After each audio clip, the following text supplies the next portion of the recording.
Hi, I'm Tom Shoemaker, and welcome to Religion in the Hispanic World. I grew up in Arizona with something of an inferiority complex. As a native Arizonan, I was aware of the fact that my U.S. history classes all began somewhere far away, in Jamestown and Plymouth Rock. And over here we had to wait for hundreds of years as those guys made their way westward, until finally in the 1840s they took over a big chunk of Mexico, and Arizona began to matter. But later I began to realize that we have a long history of our own as well. While those guys back there were signing the Declaration of Independence in Philadelphia, Tucson was already an established village. We were Hispanic long before we were estadounidenses.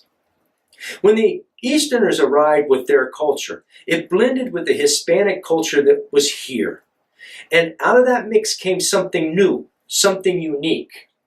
Hispanic culture is all around us, and it's more than the foods or the names of the streets. I grew up in a neighborhood that was half Hispanic and half not.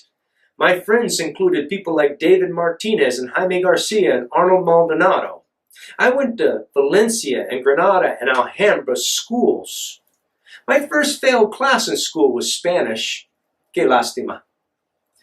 I came to realize that in order to understand myself, an American with Irish and German roots, I needed to understand the Hispanic context in which I grew up.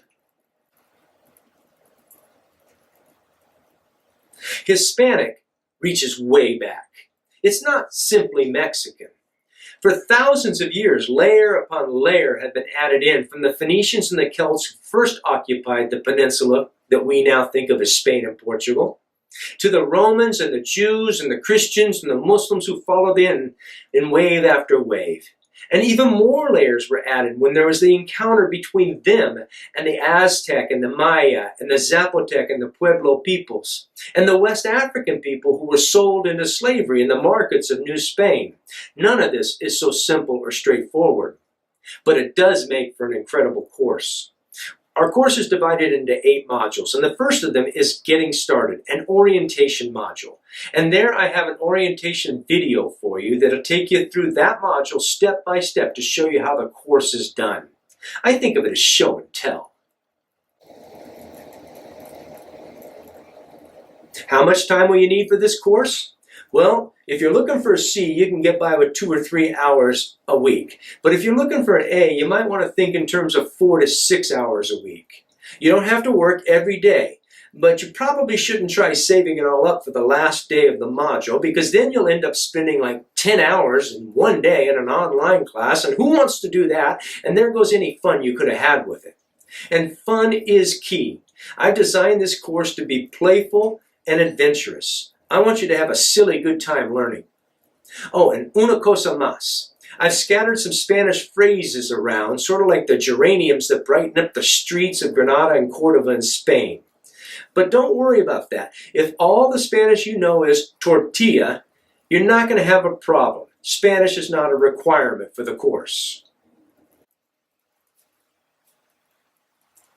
We'll communicate almost exclusively by email. Phones are so 90s, right? I use your maricopa.edu email address to send out general class emails. There's a link to that account below this video. This is not the same as the messages in my.maricopa.edu, and it's not the same as the messages in Canvas. In fact, let me say this plainly. Don't message me in Canvas. And don't simply assume you're in the right email spot. Click the link below, log in, and then you'll know you're in the right spot.